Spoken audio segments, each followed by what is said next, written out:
ओम गुरु ब्रह्मा गुरु विष्णु गुरुदेवो महेश्वरा गुरु साक्षात् परब्रह्मा तस्मै श्री गुरुवे नमः। गुरु दक्षिणामूर्ति भगवान तिरुवडियल पोற்றி போற்றி. ஓம் ஆதித்யாய சோமாய மங்களாய புதாய ச குரு சுக்ர சனி பேர் ராகவே கேதவே நமக. ஓம் முருகா சரவணபவ குகாய நமக. உலகெங்கும் வாழும் என் இனிய சகோதர சகோதரிகளே அனைவருக்கும் வணக்கம்.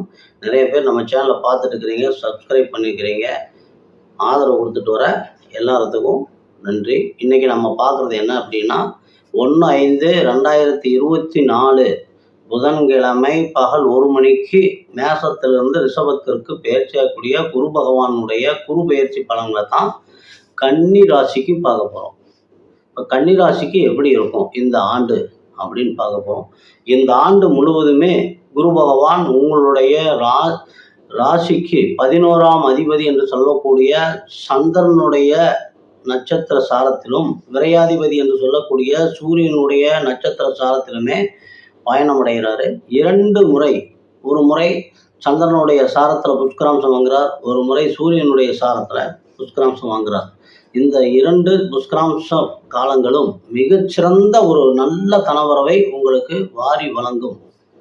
உங்களுடைய ராசிக்கு 9ஆம் இடத்துல இருந்து குரு பகவான் உங்களுடைய ராசியையும் 3ஆம் இடத்தையும் 5ஆம் இடத்தையும், ராசின்னு நினைச்சக்கூடிய லக்னம், ராசின்னா நம்ம, அடுத்தது 3ஆம் இடங்கிறது தைரிய வீரியஸ்தானம், முயற்சி ஸ்தானம் என்று சிறு தூர பயணம் இதெல்லாம் சொல்லக்கூடிய இடம். சகோதர ஸ்தானம் சொல்லக்கூடிய 3ஆம் இடத்தையும் பூர்வ புண்ணிய புத்திரஸ்தானம் என்று சொல்லக்கூடிய 5ஆம் இடத்திற்கும் குருபார்வை இருப்பதால் இந்த ஆண்டு உங்களுக்கு அதே மாதிரி சனி பகவான் உங்களுடைய ராசிக்கு 12ஆம் இடத்தை பார்வையிடுறார், விரயஸ்தானத்தை பார்வையிடுறார். அப்போ 12ஆம் இடத்தை பார்வையிடுறாருன்னா சுப செலவுகள் அதிகமாக இருக்கும். அப்போ சுப செலவுகள் இந்த ஆண்டு உங்களுக்கு நிறையா இருக்கும். எப்படி இருக்கும் அப்படின்னா 5ஆம் இடத்துக்கு குரு பார்வை இருக்கிறதுனால 5ஆம் இடங்கிறது பூர்வீக சொத்து, அதில் ஆதாயம் இருக்குது. 5ஆம் இடங்கிறது குழந்தைகள்.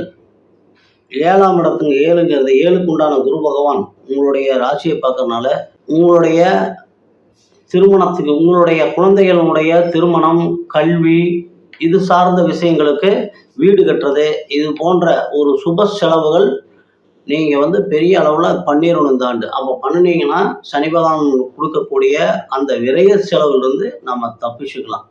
அதுக்கு அடுத்தது பார்த்தீங்கன்னா உங்கள் ராசியிலேயே கேது இருக்கே இந்த அப்படின்னா, கேதுனால ஏதாவது பாதிப்பு இருக்குமா அப்படின்னா, உடல் ரீதியான பாதிப்பு ஏதாவது இருக்குமானா கண்டிப்பாக இருக்காது. ஏன்னா கேது பகவான் காலபுருஷனுக்கு 6ஆம் இடம் என்று சொல்லக்கூடிய 3, 6, 10, 11 சொல்லக்கூடிய உபசய ஸ்தானத்தில் இருக்கிறதுனால கேது பகவானால உங்களுக்கு மிகச்சிறந்த ஒரு நன்மை தான் கிடைக்கும், நல்ல பலன்கள் தான் கிடைக்கும். அதுக்கு குரு பார்வையும் இருக்குது. அதனால் நீங்கள் பயப்பட வேண்டியதில்லை. உடல் ரீதியான கோளாறுகள்லாம் வர்றதுக்கு வாய்ப்பு இல்லை.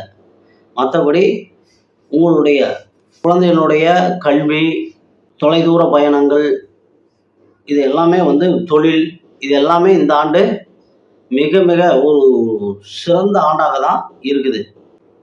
7ஆம் அதிபதியே 9ஆம் இடத்துல இருக்கிறார். 7ஆம் அதிபதியான குரு பகவான் 9ஆம் இடத்துல பாக்கியஸ்தானத்துக்கார். அப்ப மனைவியால் யோகம், கூட்டு தொழில்னால, கூட்டு தொழில் செஞ்சீங்கன்னா இந்த ஆண்டு மிகச்சிறந்த ஒரு நல்ல யோகத்தை கிடைக்கும். கூட்டு தொழில், நண்பர்கள், மனைவியின் மூலமாக மிகச்சிறந்த ஒரு யோகம் இந்த ஆண்டு இருக்கிறது.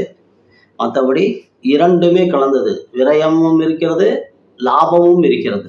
ஆக அந்த விரயத்தையும் லாபமாக மாற்றணும் அப்படின்னா நீங்கள் ஒரு மிகப்பெரிய ஒரு நல்ல வீடு கட்டுறது, குழந்தைகளுக்கு உயர்கல்விக்கு செலவிடுறது, இந்த மாதிரி வண்டி வாகனங்கள் வாங்குறது, இந்த மாதிரி விஷயங்களுக்கு செலவு பண்ணீங்க அப்படின்னா உங்களுக்கு அந்த செலவு அனைத்தும் சுப செலவுகளாக மாறிடும். இந்த ஆண்டு ஒரு அற்புதமான ஆண்டாக மாறிடும் என்று கூறி இந்த பதிவினை நிறைவு செய்கிறேன்.